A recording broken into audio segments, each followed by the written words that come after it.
हिमालय की शांत बर्फीली चोटियां,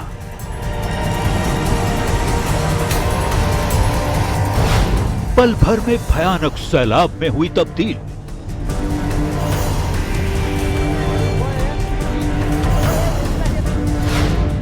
तिब्बत में फटा ग्लेशियर, नेपाल में तबाही।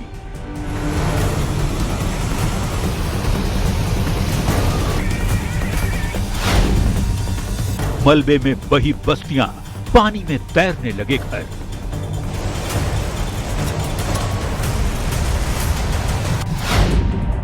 ये आपदा नहीं, कुदरत का अल्टीमेटम है।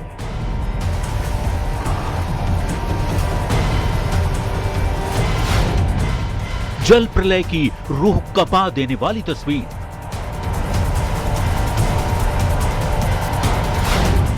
नेपाल में जल प्रलय, बिहार में भी आफत।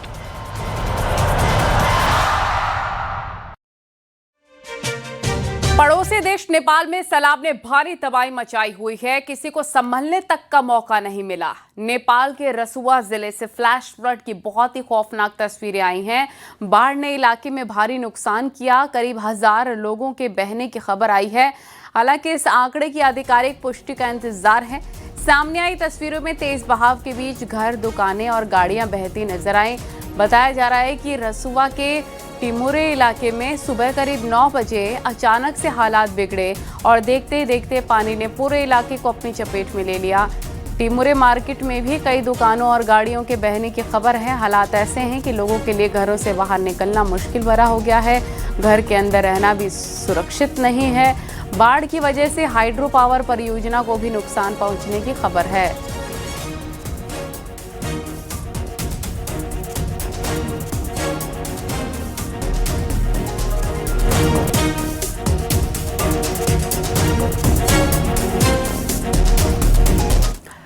पीएम मोदी ने नेपाल के पीएम से फोन पर बातचीत की है और नेपाल के पीएम बालेन शाह से पीएम मोदी ने बात की। पीएम मोदी ने नेपाल के पीएम को मदद का भरोसा भी दिया है। ये बड़ी और अहम जानकारी इस वक्त आपको हम बता रखे हैं।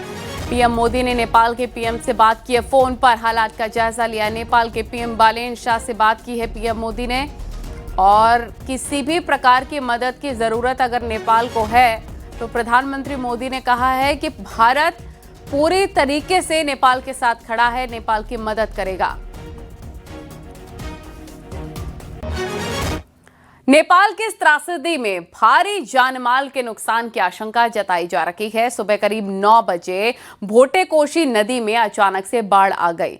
रसुआ जिला काठमांडू के उत्तर पूर्व में है और लापता लोगों की संख्या भी काफी होने की संख्या बताई जा रही है कि वहां पर संख्या बहुत ज्यादा है। जाहिर है कि ऐसे में राहत बचाव कार्य में भी काफी ज्यादा चुनौतियां बढ़ने वाली हैं। नेपाल की इस बाढ़ से यूपी बिहार के निचले इलाकों के कई जिलों को भी हाई अलर्ट पर कर दिया गया है। आपको रिपोर्ट दिखाते हैं।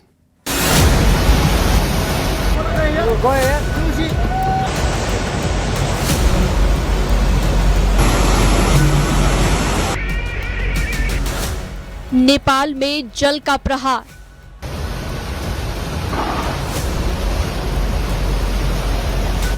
बह गए मकान, बह गई गाड़ियां।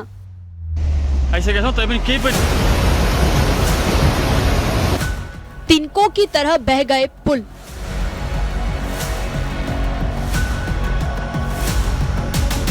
नेपाल से आई फ्लैश फ्लड की ये तस्वीरें मन में खौफ भर रही हैं, जहां शांत वादियों में अचानक चीख पुकार मच गई, क्योंकि कुदरत ने ऐसा तांडव मचाया जिससे हर तरफ तबाही का मंजर नजर आया। तिब्बत की तरफ से आया पानी भोटेकोशी नदी में ऐसा सैलाब लाया कि देखते ही देखते पूरे इलाके में जल प्रलय आ गया।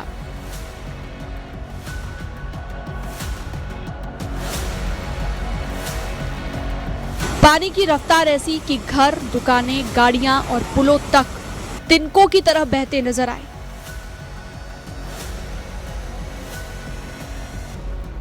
नेपाल के रसुआ में तबाही का ये मंजर देखकर हर कोई दहशत में है। एक तरफ नेपाल में सैलाब का रौद्र रूप, दूसरी तरफ पानी में बहती गाड़ियां, तीसरी तरफ टूटता पुल और कहीं अपने घरों को छोड़कर सुरक्षित जगह को तलाशते लोग।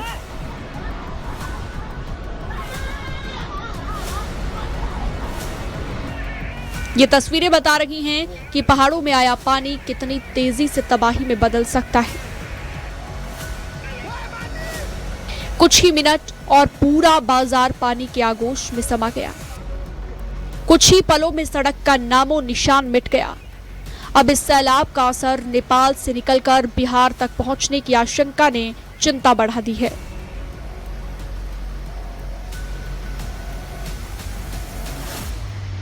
क्योंकि जिस नदी में नेपाल का ये सैलाब आया है, वही जलधारा आगे चलकर भारत में गंडक नदी का रूप लेती है। इन तस्वीरों को देखिए, पहाड़ों के बीच से पानी का ऐसा रौद्र रूप सामने आया मानो नदी ही नहीं, पानी की पूरी दीवार आगे बढ़ रही हो। कुछ ही पलों में सड़क का नामो निशान मिट गया।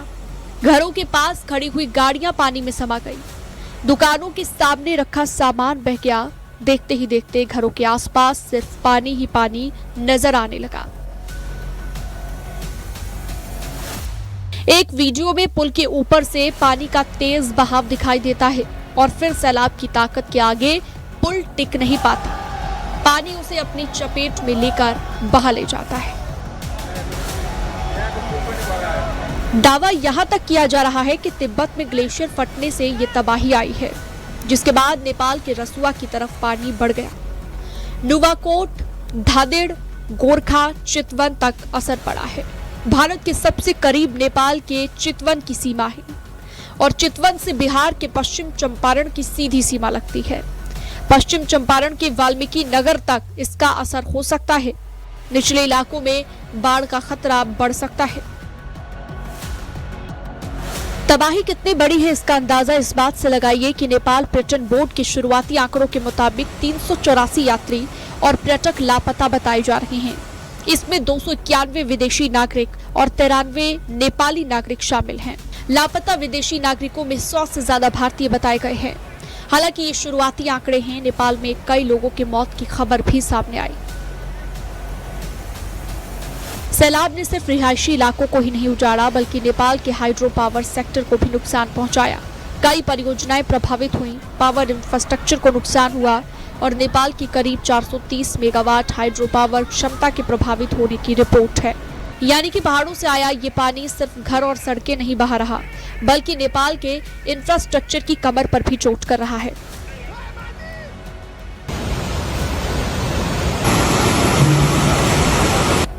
अब सवाल ये है कि आखिर इतना पानी अचानक आया कहां से? शुरुआती रिपोर्ट में पानी के तिब्बत की तरफ से आने की बात कही गई है।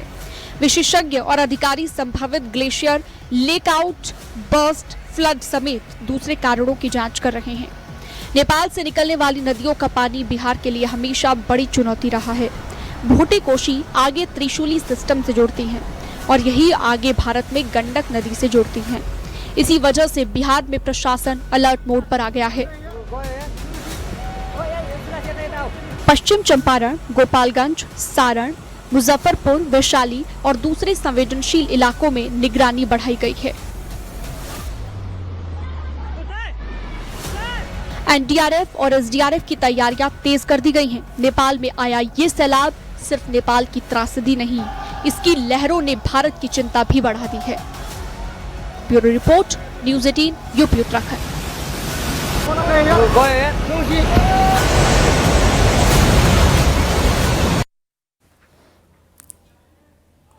यूपी के नेपाल से सटे इलाकों में अलर्ट हो गया है। महाराजगंज, कुशीनगर में प्रशासन अलर्ट है। सीएम योगी ने अधिकारियों को निर्देश दिए हैं। नेपाल में बाढ़ से तबाही दुखद है। सीएम योगी ने कहा नेपाल में बाढ़ से जनहानि जो हुई है वो काफी दुखद है। सीएम योगी आदित्यनाथ की तरफ से ये कहा गया है।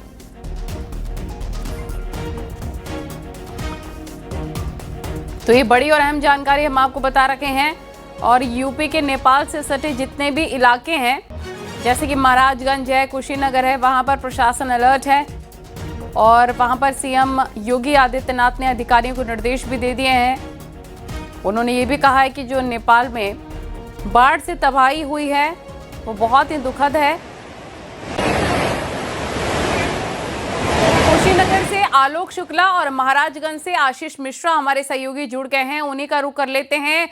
आशीष शुक्ला, बताया जा रहा है कि नेपाल में जो बाढ़ आई उसका असर कुशीनगर में भी दिखने लग गया है। वहां पर प्रशासन कितना ज्यादा अलर्ट है, कैसे वहां के हालात हैं, अधिकारियों को सीएम योगी आदित्यनाथ ने निर्देश दिए हैं, उसका कितना पालन हो रहा है, बताएं। जी बिल्कुल, नेपाल में चाहे भारी बारिश हो या फिर ये तबाही का मंजर, हमेशा कुशीनगर खतरे के निशान पे रहा है। लाल खतरा हमेशा मंडराता रहा है। और नारायणी नदी जो कुशीनगर के खड्डा और तमकुहीराज 2 ब्लॉक से होकर गुजरती है, उस नारायणी नदी के किनारे रहने वाले गांव में हमेशा बाढ़ की आशंका रहती है। और इस बार भी आशंका को देखते हुए जिला प्रशासन अलर्ट मोड में आ गया है। जिस तरीके से नेपाल में जो तबाही का मंजर सामने आया है, उसके बाद कुशीनगर का जिला प्रशासन भी अलर्ट मोड में है। जिला अधिकारी महेंद्र सिंह तंवर, एसपी केशव कुमार सहित तमाम आला अधिकारियों ने इन गांव में रहने वाले लोगों से मुलाकात की है, उनसे तमाम मुद्दों पे बात की थी और उन्हें अलर्ट मोड पे रहने की बात की है।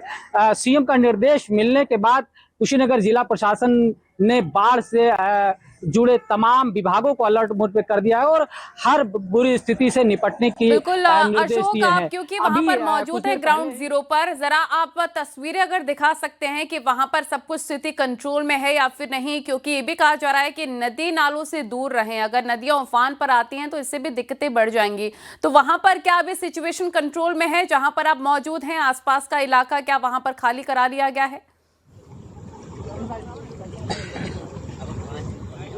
खड्डा क्षेत्र का नारायणपुर, मरचावा और तमाम लगभग 6 गांव ऐसे हैं जो बाढ़ की त्रासदी झेलते हैं। हालांकि अभी नारायणी नदी का जल स्तर स्थिर है। अभी जो नेपाल से छोड़ा हुआ पानी है या नेपाल से आने वाला वो पानी है, अभी यहाँ तक आने में समय लगेगा।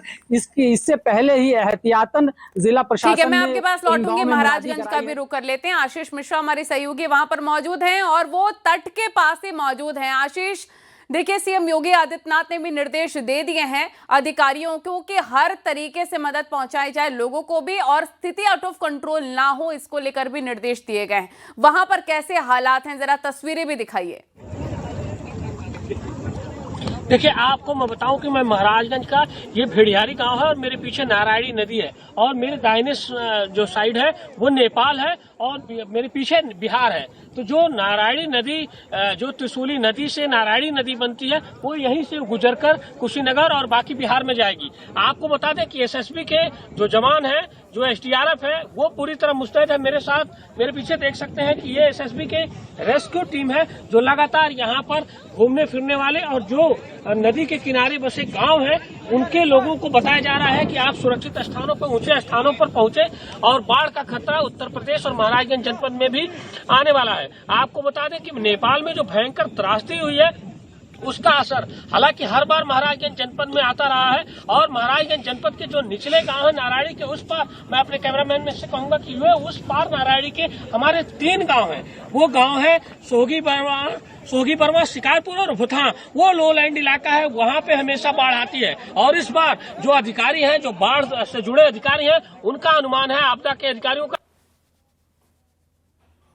100 फीट नीचे महाराजगंज जनपद और बिहार और नेपाल के जो हिस्से से जुड़ेगा तो वहां बड़ी तबाही हो सकती है। इसका अनुमान लगा करके जो बाढ़ पूर्व तैयारियां हैं प्रशासन की, वो कंप्लीट की जा चुकी हैं। अभी एसडीएम ने यहां का दौरा किया है, यहां के गांव के प्रधानों से, क्षेत्र पंचायत सदस्यों से बात करके जो निचले इलाके में रह रहे लोग हैं उन्हें ऊंचे स्थानों पर जाने के लिए कहा गया है। मैं आपको बताऊं, इधर दाहिने साइड में एक नेपाल का गाँव है सुस्ता, वहां से बड़ी संख्या में अपने जानवरों को, अपनी बकरियों को लेकर के, अपनी रोजमर्रा करके वो लोग ऊंचे स्थानों पर जो बंधे बनाए गए हैं नारायणी तटबंध पर, वहां पहुंच रहे हैं और जो प्रशासन की तैयारी है वो मुकम्मल है। मेरे पीछे देख सकते हैं कि रेस्क्यू टीम है एसएसबी की सशस्त्र सीमा, बल्कि वो भी लगातार जो यहाँ घूमने फिरने वाले लोग हैं उनको हिदायत दी जा रही है कि नदी में बात बता दें। यहाँ देखिए,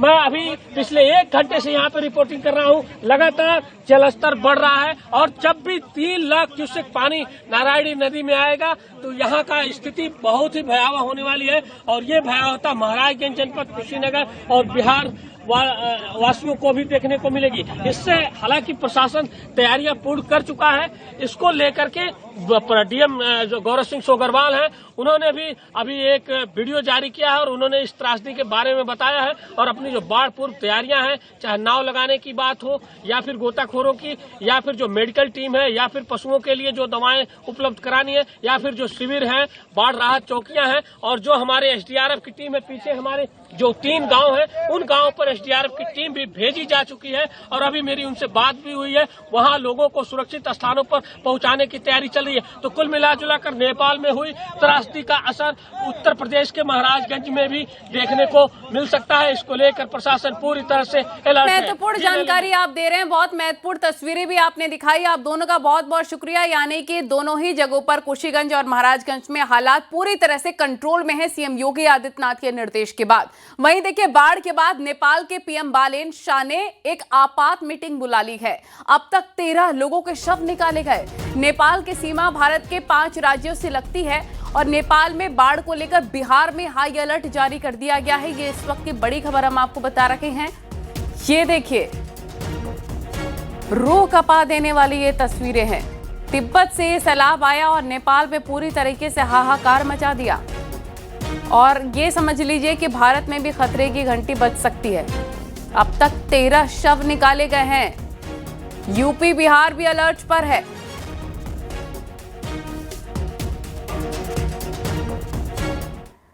तो ये बड़ी जानकारी हम आपको दे रहे थे। बिहार में बाढ़ की स्थिति पर सीएम सम्राट चौधरी का एक बड़ा बयान आ गया है। बाढ़ की स्थिति को देखते हुए हाई लेवल टीम का गठन किया गया है। मुख्य सचिव और डीजीपी हालात पर लगातार नजर बनाए हुए हैं। उन्होंने कहा कि मैं भी लगातार बैठकें कर रहा हूं। एकदम उस पर पूरी तरह हाई लेवल टीम गठन कर दिया गया है। चीफ सेक्रेटरी, डीजीपी इसको मॉनिटरिंग कर रहे हैं और तुरंत मैं भी इसको बैठक कर रहा हूँ। जरूरत पड़ा तो मैं स्वयं भी वाल्मीकि करने जाऊंगा।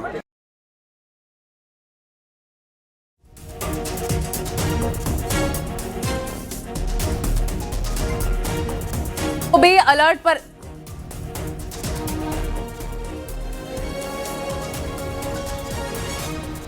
नेपाल में तबाही से बिहार में बाढ़ का खतरा बढ़ गया है। डिप्टी सीएम विजय चौधरी का बड़ा बयान आया है। लोगों से सतर्क रहने की अपील की गई है। हालातों को नियंत्रण में रखने के लिए कहा गया है और साथ ही ये देखिए, महत्वपूर्ण मीटिंग्स भी हो रही हैं और लगातार हर स्थिति पर नजर रखी जा रही है।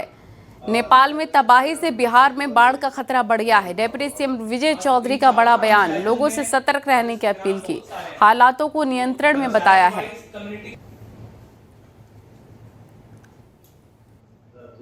सर, अभी क्या स्थिति है, क्योंकि सीमावर्ती इलाके और उसके जो सटे जिले हैं वहां अलर्ट जारी किया गया है।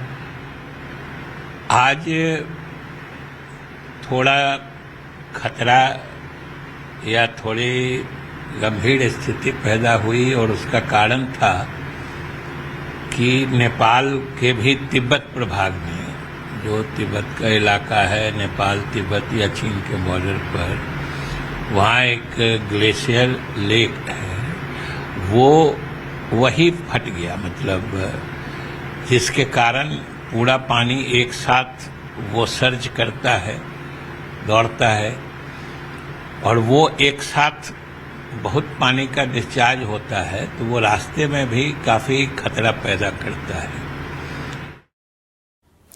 और अब आपको जानकारी दे देते हैं बिहार के बेतिया से, जहां पर नेपाल में भारी बारिश और भूस्खलन के बाद अलर्ट जारी किया गया है। त्रिशूली नदी में उफान से बिहार में हाई अलर्ट जारी किया गया। गंडक में तेज बहाव की आशंका को देखते हुए वाल्मीकि नगर बैराज की सुरक्षा बढ़ा दी गई है। निचले इलाकों के लोगों को सतर्क रहने के लिए कहा गया है। एसडीआरएफ, एनडीआरएफ की टीमें अलर्ट पर हैं। वाल्मीकि टाइगर रिजर्व का रेस्क्यू दल भी बैराज पे मुस्तैद है। बिहार और यूपी के तमाम अधिकारियों की टीमें बैराज पर कैंप कर रही हैं। ये तस्वीरें देख सकते हैं आप निचले इलाकों। नदी में उफान के बाद वाल्मीकि नगर गंडक बैराज के साथ ही बिहार के तमाम इलाकों में हाई अलर्ट है और वाल्मीकि नगर गंडक बैराज पर जल संसाधन विभाग की पूरी टीम मुस्तैद है और बिहार के साथ ही उत्तर प्रदेश के जिला प्रशासन के तमाम अधिकारी भी लगातार गंडक बैराज का निरीक्षण कर रहे हैं। तो सीधे तौर पर हम आपको वाल्मीकि नगर गंडक बैराज की तस्वीरें दिखाने की कोशिश कर रहे हैं, जहां वाल्मीकि नगर गंडक बैराज को फिलहाल हाई अलर्ट पर रखा गया है। चूँकि नेपाल से आने वाली जो नारायणी नदी है सीधे तौर पर वाल्मीकि नगर गंडक बैराज पर पहुंचेगी और नेपाल से भारत का यह पहला ठिकाना होगा जब नेपाल का पानी। बेतिया में बाढ़ के खतरे को लेकर जिला प्रशासन अलर्ट मोड पर है। प्रशासन के अलर्ट के बाद निचले और तटवर्ती इलाकों में रहने वाले लोग एहतियातन सुरक्षित और ऊंची जगहों पर जाने लग गए हैं। लोग बच्चों, बुजुर्गों और जरूरी सामान के साथ घरों से निकल रहे हैं। वहीं डीएम तरनजोत सिंह ने बगहा के कई तटबंधों और घाटों का निरीक्षण किया है। अधिकारियों को लगातार निगरानी रखने के निर्देश दिए हैं। आपात स्थिति में तत्काल कार्रवाई के लिए प्रशासन तैयार है।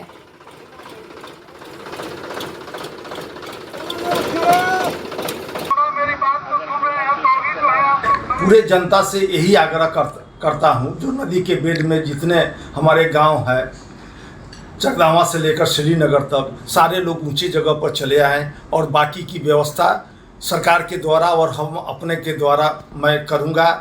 और साथ में कोई भी दिक्कत हो रहा है तो मेरा नंबर सभी के पास में, हमको लग रहा है लगातार है, सभी के पास में है। और जो भी अगर दिक्कत है हमारे पास में फ़ोन किया जाए, मैं लगातार मैं सभी के साथ में हूँ और जो भी समस्या होगा उसको निपटारा करूँगा।